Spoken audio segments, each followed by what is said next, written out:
Hey there, everybody. My name is Chris Hudson, and this is Good Habits MTG. Ikoria spoiler season just ended, and I'd like to do my part as a historian and a fan by talking about it before we've gotten a chance to do a lot of testing and building around these cards. It's in handy-dandy list form for the sake of ease, but don't take this as me trying to pick out the best cards in the set. This is all about the cards I'm most excited to play with, why, and what I think they're capable of. If my roommate made this list, then Vadrock would be the number one card, while on mine, he doesn't show up at all. So please, feel free to leave your own thoughts and lists in the comments below. This is about sharing our excitement for these new cards and first impressions, not about dissecting and decreeing what will shake up various formats. With all that out of the way, here's the top 10 cards I'm most excited to see out of Ikoria. Number 10, Lucca, Copper Coat Outcast. First card, and it's a Planeswalker.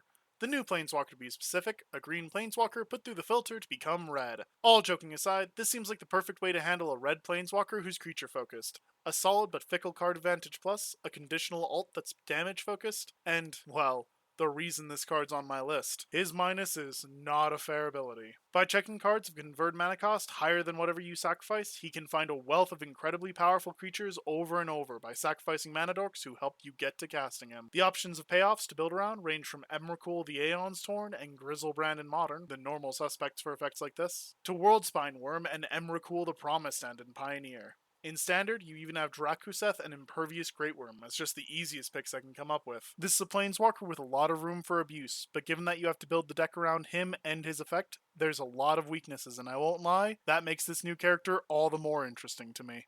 Number 9, Karuga, the Macro Sage.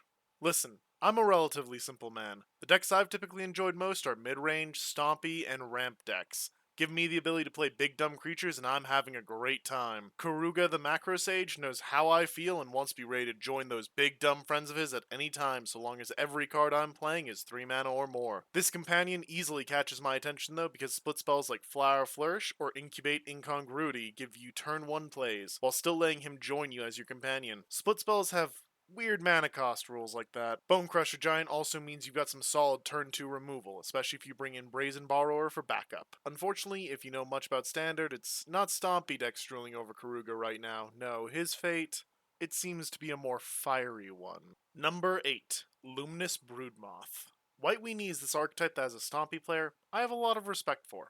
I felt like a mammoth brought down by raptors in more than one match against the archetype, and Luminous Broodmoth does an incredible job of giving those decks the oomph they really need. A solid flyer for 4 mana on its own, it can pressure a grounded deck very effectively, but its ability to bring back anything of yours that dies and doesn't have flying with the bonus of soaring next to it, that's something truly remarkable. This ability to bring the dead up into the skies with it has an even bigger utility to it though. Any Aristocrats deck loves how much additional value double sacrificing any of its creatures gives it, and to try and prevent it forces your opponents to target the Broodmoth instead of your payoff cards. This card is incredibly strong and could help open up archetypes currently lacking in Pioneer. Number 7, General Kudrow of Drannith. I'm not a tribal player. I prefer when my creatures are going to get me to a giant threat or when they are a giant threat. And as much fun as Eldrazi tribal is to talk about, it's really just large CMC tribal. Still though, General Kudrow is certainly doing his best to make me answer the call and man the wall. A human lord that's reasonably costed, in colors that certainly fit for the current standard and for Pioneer, and with loads of incidental value. He's a card that'll shape up a weak line quickly. Hero of Precinct 1 is a perfect card to curve into the general, giving you an engine for creatures to overwhelm your opponent with. And should those beasts sitting across from you get too cocky about running down the wall, then a small, fitting sacrifice of those resources will send it to the grave. A place that isn't safe given that even the general himself will go on a raiding excursion to keep the potential threats to an absolute minimum. Of course, when you've got this much power, it also comes with a big target on your back. A target that can be helpfully minimized with cards like Revival Revenge to rescue the general, or having the general's enforcer around before you ever bring him out to make sure your opponent has to go through at least one layer of defense to reach him. Real question though,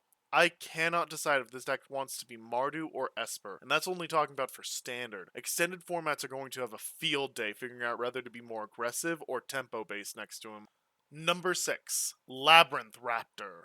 Keyword tribal. Usually we see something close to this with flying, and that's never quite where we want it to be. Still, forcing an opponent to jump through this many hoops to effectively block your creatures sounds like an aggro player's dream, and Labyrinth Raptor delivers a nightmare for anyone trying to stop you. Menace has always always been a difficult keyword to handle, especially as a green stompy player where I usually only have one or two creatures on board at a time. Removing one of the two mandatory blockers every time you attack means your creatures have guaranteed 1-for-1s, and a team fire breathing effect means your opponent needs a way to answer your strategy before you simply put mana behind the final fatal drive into their life total. There's also just this fantastic flavor to it. Not only do you have to put a lot of effort into blocking, but you have to pay in blood for a block that might not even be profitable for you. It just feels so wonderfully Rakdos. Number 5, Sprite Dragon. So, fun story. When I was first trying to get more into Magic beyond just having a handful of cards and distant memories of dual decks as a child, it was with someone trying to start their own card shop. He helped me learn a lot about deck building, archetypes, and how you build general strategies around certain cards as he helped me figure out what I wanted to be as a Magic player. The deck he tended to play the most against me in 60 card constructed was a modern blue-red blitz deck,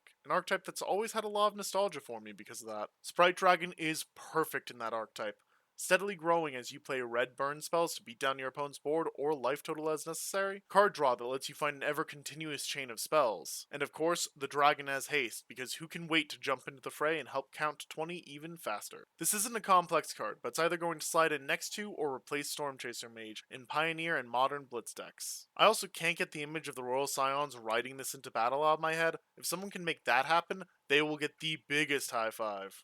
Number 4. Ominous Seas.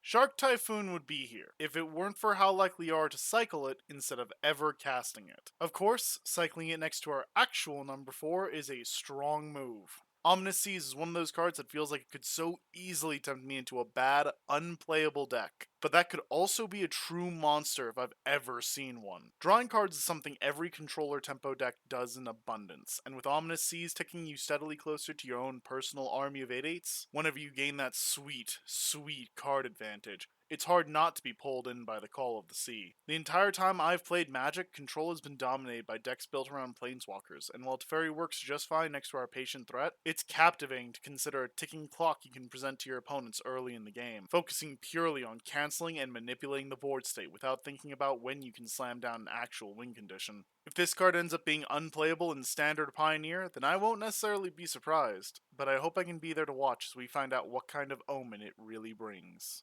Number 3. Kudrow, Wandering Monster. Peaceful and weak are not the same thing, and Kudrow proves that in a big way, being a beautiful card starting just from the artwork. Of course, our new Durdle Turtle isn't going to Durdle forever. 8/8 for 7 mana with Trample and Haste is a solid card to begin with, but his potential to come down as early as turn 4 with no mana acceleration is incredibly exciting. 2 mana to cycle him throws him back into the deck instead of the graveyard, letting you see your friend come back to you over and over like any of the friendliest kaiju. Once he's come and gone enough times though, he decides it's time to stomp on the bully on the other side of the table, throwing himself on the board without a cast trigger. To try and find him as often as possible are cards like Incubation and Relentless Pursuit, the former letting you start trying to find extra copies of him as early as turn 1, while Relentless Pursuit drops any non-Yitaro cards into the graveyard, and raises the likelihood of drawing him even higher. A big monster you can build around for a simple but entertaining deck is a card I love to see, although I get the feeling the lovable guy is going to be just as frustrating to see my opponents play as he'll be fun for me to play myself. Number 2. Nethroi, Apex of Death.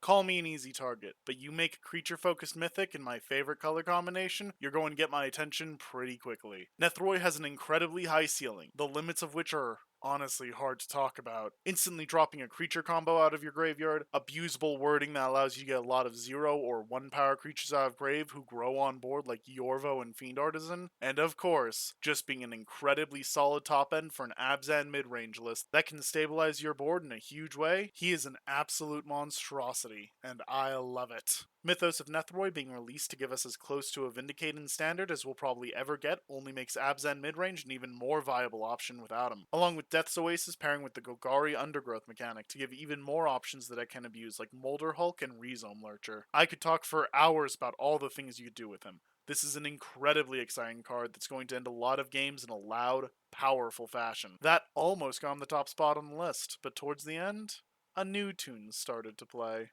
But first, some honorable mentions. Narset of the Ancient Way. Jeskai Narset is cool to see, seems like a very fair, balanced planeswalker, just not the kind of deck I'm likely to build, unfortunately. The Ultimatums. So happy to see the cycle finished. Varied opinions on each, but they're big spells with big effects, and Commander is going to love having them up until they see any bans. I'm looking at you, Eerie. Tricolor lands. It's fetchable tricolor lands with a balanced upside and downside to having them. This is exciting to see, and I feel like they were handled very well. Can only get so hyped for mana fixing though. Brokos slash Gemraiser. Super solid creatures that do the kind of things that I want Stompy decks to be doing, but I can't get that hyped when they're just solid cards that do valuable things. I like cards with more reach. Number 1. Song of Creation. My favorite color combinations are Abzan, Sultai, and Temur, depending on the kind of mood I'm in. Temur, though, always tends to elude me. When I come up with an idea for it, I usually just get stomped into oblivion. Whenever there's winning archetype for it, I tend to not love it the way I want to. And yet that siren calls to me again, pulling me back to try and see if maybe this will be the time. All too fitting then that Song of Creation is what finally made me perk up about the Temur Wedge in this set. In a standard block filled with escape and adventure, let alone what nonsense extended formats have for this card, the downside of pitching your hand at the end of the turn is almost negligible for how much dig, ramp, and card selection this enchantment offers you after you cast that first spell each turn. Combined with Riel the Everwise, you almost entirely ignore its downside except for the ever-growing threat of running out of cards in your deck. This is what makes an engine for a deck.